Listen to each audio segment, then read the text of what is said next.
Here to break it down, CBS Sports data scientist and host of the First Cut podcast, Rick Gehman. Rick, interesting guy, wins an interesting week with an interesting scorecard. 10 birdies, 4 bogeys, 4 pars, just trying to keep it on the rails coming home. I know it's hard to put a stamp on this week and all that it was from the first tee shots to the final putt, but do so.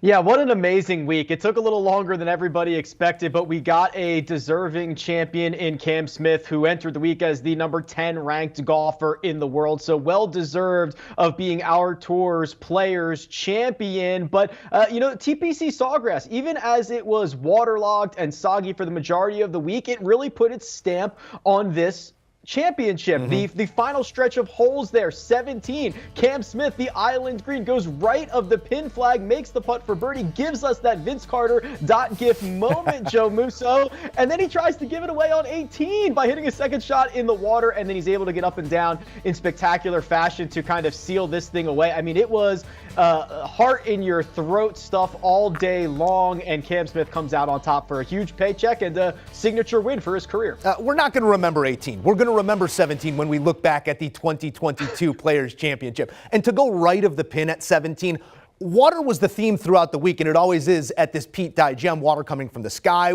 water looming on every shot. And Cam goes right of the pin at 17. It felt like the stamp on this one. It felt like the final moment. Take us through that moment, as everybody struggled with 17 throughout the week. To see him pull off that shot in that spot, how impressed were you?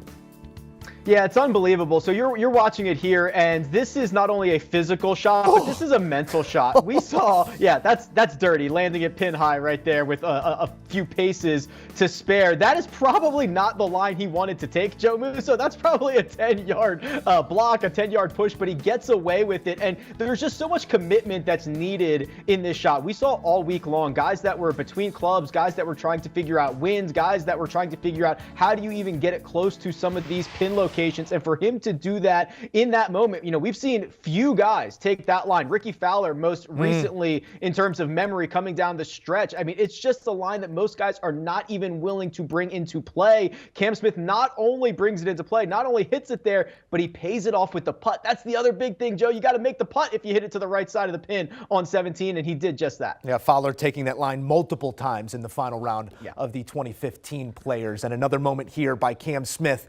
As we spin this thing forward to major season, which is looming, Augusta not too far off here. Cam Smith is a guy now with 2 wins on the season and going to be at the top of many odds boards. Maybe not all the way at the top, but inching up the board. How dangerous is he to really take that step forward and become a major champion this year? You think a little more dangerous now than he was just a couple of days ago. Cam Smith was a popular futures bet for the Masters over the past 6 or 12 months because he's been someone who's getting better and better, not only at Augusta National, but you're starting to see his game really take shape. He has that team victory with Mark Leishman. Then he goes out and he wins the Century Tournament of Champions when 30 or so of our winners each year get together. But this one right here, when you go out and you get 47 of the top 50 players, the deepest field in golf, the largest purse ever created, the biggest payday ever, and you win that in kind of spectacular fashion, and you do it in a way, Joe, with your weapon, his putter. That's really the thing that he was able to take care of this week. And when you play to your DNA, it's really scary. So I think people are going to be taking Cam Smith much more seriously as we now enter major championship season.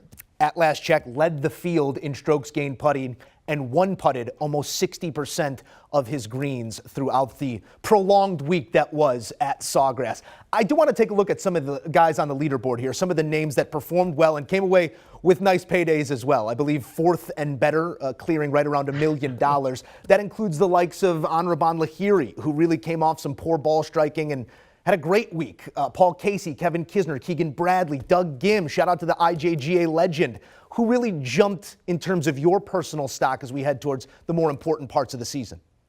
You know, you've got to give a nod to guys like Anirban Lahiri. He's ranked outside the top 300 in the world, and he goes out and he has a great ball striking week, Joe, thanks to maybe thanks to the 3.5 grams of lead tape that he put on those irons. But this is could have done it. Yeah, there you go. That might help. But here's a situation where he didn't technically sleep on the 54-hole lead because he still had to finish his third round on this Monday. But he's going to bed as leading the Players Champion with 20 some odd holes to go, and for him to go out and shoot a 3 under 69 in the final round, a lot of times that gets it done. Cam Smith just outplayed him, outdueled him. There is nothing that Anirban Lahiri did necessarily wrong to lose this event. Someone else just won it instead. So really impressive stuff. He is now going to, solidify his resume a little bit. He's going to improve his world ranking, his FedEx Cup standings. He's going to be in a lot more events. You're going to be seeing and hearing from Anirban quite a bit moving forward. Fire up the Jets. It's a quick turnaround for those headed to the Valspar.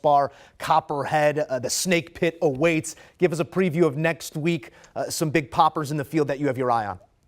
Yeah, the final leg of the Florida Swing, and while it's still in Florida, this is going to be much different than what we've seen from the first 3 legs. Usually in Florida, you get flat land and a lot of water lurking everywhere. Valspar, the Copperhead at Innisbrook, much more in terms of elevation changes, and it's kind of awkward with a bunch of par 3s that are playing over 190 yards, and it's a field better than we've ever had before. Colin Morikawa, Victor Hovland, Dustin Johnson, all going to be in attendance. So we are going to go out with a bang here at the end of the Florida Swing. And water is something we have become all too familiar with this week on tour. Rick Gehman, thanks for putting a stamp on it, pal. Thanks, Joe. And the conversation continues on the premier podcast in all of golf. Our guys on the First Cut podcast take you inside the ropes and into the action each and every week on tour, including what will be a thrilling conversation at the conclusion of the Players. Do you want a sports network that delivers everything that matters about the game? The highlights, the picks, the instant analysis, no yelling, no fake debates, no politics. Hit the subscribe button and never miss a moment.